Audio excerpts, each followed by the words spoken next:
అభివృద్ధి సంక్షేమాన్ని ప్రపంచానికి చాటి చెప్పామట. ఒకసారి చూడండి, తెలంగాణ ప్రభుత్వ పెద్దలు ప్రపంచానికి సాటి చెప్పిరట, మా దగ్గర సంక్షేమం, మా దగ్గర అభివృద్ధి చూడండి అని చెప్పి. భారత్ సమ్మిట్ లో తెలంగాణకు పెట్టుబడులను ఆహ్వానించాం. ఉప ముఖ్యమంత్రి బట్టి విక్రమార్క సార్ చెప్పేదానికి చేసేదానికి జరిగేదానికి కొద్దిగానే ఉండాలి సార్, సంబంధం కొంచెమైనా ఉండాలి. అంతేగాని ఇవాళ మనం మాట్లాడుతున్నాము అంటే సోషల్ మీడియా మొత్తం చూస్తుంది. మీరు దయచేసి మీరు రాష్ట్రానికి ఉప ముఖ్యమంత్రి,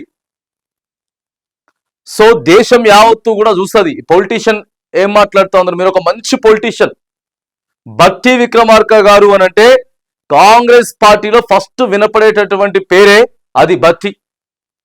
సో అలాంటిది మీరే వచ్చి మేము అభివృద్ధి సంక్షేమాన్ని ప్రభుత్వానికి చాటి చెప్పామని చెప్పడం చాలా దారుణంగా ఉన్నది. నవ్వుతారు, వాస్తవంగా నవ్వే పరిస్థితి ఉన్నది. దేనికి మనం ఆ 10 ఎకరాల లోపు, కనీసం 10 ఎకరాల లోపు ఉన్న వాళ్ళకందరికీ కూడా 15,000 రూపాయలు ఇచ్చినామని చెప్పి మనం అవతల వాళ్ళకి చెప్తా ఉన్నామా? మహిళలకి మేము 2,500 ఇస్తా ఉన్నామని చెప్తా ఉన్నామా?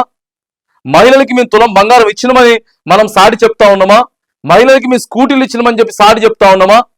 వృద్ధులకు, వికలాంగులకు, మరి అనాథలు ఎవరైతే ఉన్నారో వీళ్ళందరికీ కూడా మేము ఆ పెన్షన్లు అప్పుడు కేసీఆర్ 2,000 అయితే ఇప్పుడు మేము 4,000 ఇస్తా ఉన్నాం చూడండి అని చెప్పి సాటి చెప్తా ఉన్నామా? ఇవాళ మేము యూనివర్సిటీ భూముల జోలికి పోలేదు అని చెప్తా ఉన్నామా? హైడ్రాతోటి పేద ప్రజల ఇల్లు కూలగొట్టలేదని చెప్తా ఉన్నామా? ఏం సాటి చెప్తా ఉన్నాం? ఇలా మన ప్రపంచానికి ఏం చెప్పాలి సార్? ఇగో మేము 6 గ్యారంటీలు ఇచ్చినాం, 6 గ్యారంటీలు అన్ని అమలు చేస్తా ఉన్నాం. ఇందిరమ్మ ఇండ్లు ఇప్పటి వరకు మనం ఎన్ని కట్టినాం? కొత్త రేషన్ కార్డులు ఇప్పటి వరకు మనం ఎంత ఇచ్చినాం? దయచేసి సార్ అవి చెప్పండి. ఇవన్నీ చేయకుండా సోషల్ మీడియా ఇలా హెచ్సి భూముల విషయంలో ఏం జరిగింది?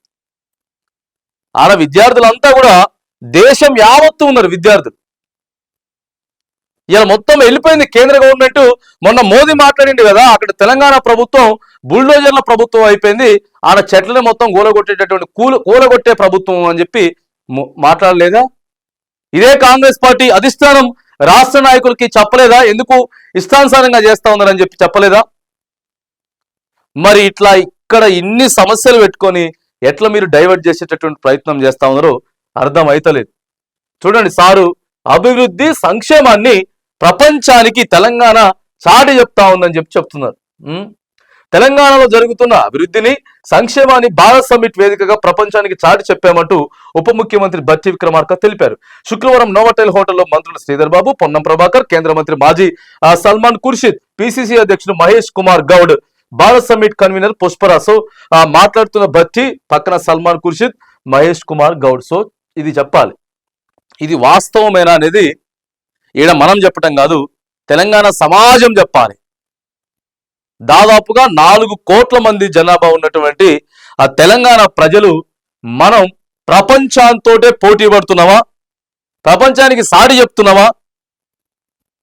ఆ స్థాయిలో అసలు మనం ఉన్నామా? తెలంగాణ ఆ స్థాయిలో మనం ఉన్నామా? మరి ఇట్లా మొదటి పేజీలోనే సారు మాట్లాడుతున్నట్లు మనం సాటి చెప్పినామని చెప్పి ఆడికెళ్ళి చెప్తా ఉన్నారు. సారు భారత్ సమ్మిట్లోకి వెళ్తే చెప్తే వాళ్ళు ఉత్తగానే రాసేసుకుంటారా? మనం చెప్పిందంతా ఉత్తగానే రాసేసుకుని నమ్మేస్తారా? మనం చెప్పిందంతా మళ్ళీ దానికి ఒక టీం ఉండదా? ఆ మొత్తం పరిశీలన చేయరా? ఏం జరుగుతా ఉంది తెలంగాణలో చెప్పి చేయరా? మరి అప్పుడు ఏం చెప్తాం మళ్ళీ సమాధానం మళ్ళీ మనం అడిగితే? సో ఇది అంటే మనం మైకుల ముందు లేకపోతే ఏదైనా కార్యక్రమాలు జరిగినప్పుడు మాత్రానికి మేము ప్రపంచానికి సారి చెప్తా ఉన్నాం, దేశం యావత్తు ప్రపంచం యావత్తు మా తెలంగాణ చూస్తా ఉందని చెప్తా ఉన్నాం. కానీ ఇలా ఆ స్థాయి ఎక్కడ లేదు, అంత సంక్షేమం లేదు, అంత అభివృద్ధి కూడా లేదు. మనం 100 రోజులలో రేషన్ కార్డులు ఇస్తామని చెప్పినాం, 100 రోజులలో మనం ఇందిరమ్మ ఇండ్లు ఇస్తామని చెప్పినాం.